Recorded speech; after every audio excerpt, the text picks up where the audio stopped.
It was wonderful to come to the Royal Academy of Music here in the very heart of London. And by the way, let me just explain, if you do come to London and you want to see some free concerts, do check this out because quite honestly, they give free concerts, lunch times and even recitals. And even if you don't like necessarily full classical music, the atmosphere and learning about all the wonderful people that have been inside this wonderful place, well, it's just something, isn't it? And plus the fact, as you know, and everybody else knows who watches this channel, it's free. We love that word, don't we? Now, talk about dramatic. Oh yes, there's dramatic breaking royal news. And as ever, we've got to the very bottom of it. Let me explain. Hi, good morning. Neil Sean here. Nice to see you, as I say, at the Royal Academy of Music, literally in the very heart of London.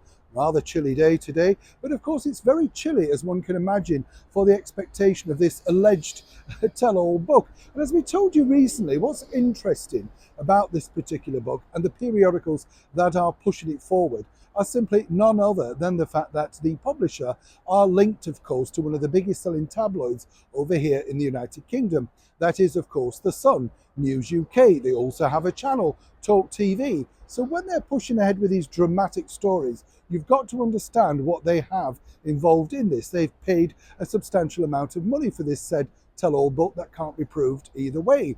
Now, one of their latest bombshells, which we wanted to share with you, was this, that they alleged that, of course, the Frogmore Cottage fiasco at the very beginning of this year was when, obviously, Prince Harry and the cable TV actress Meghan Markle were asked to vacate. But they knew about this actually in the October of last year, because simply they couldn't state as and when they were going to return back here to the United Kingdom. You see how this pans out. What's interesting now, though, to note is simply this, that this particular alleged conversation between His Majesty the King and his youngest son, Prince Harry, was truly all about whether he wished to carry on seeing his grandchildren. These, of course, are the grandchildren that he, as we pointed out, has only seen one of, and other senior members of the British monarchy have only seen them in Netflix. That actual conversation wasn't, in fact, with his youngest son.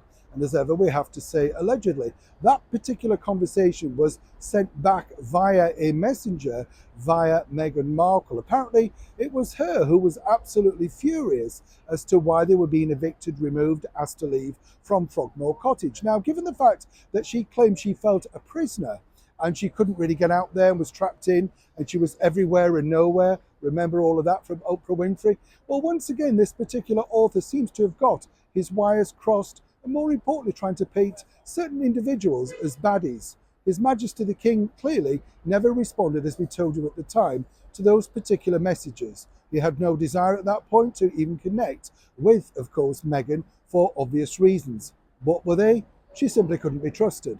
So as far as this being a difficult situation regarding the two children, mostly that His Majesty the King has never seen, i.e. Princess Lily, well, more importantly, that was what was reiterated back. So once again, this particular book falls foul of exactly their sources, and more importantly, what narrative they're truly trying to paint. Neil Sean and the Royal Academy of Music in the very heart of London.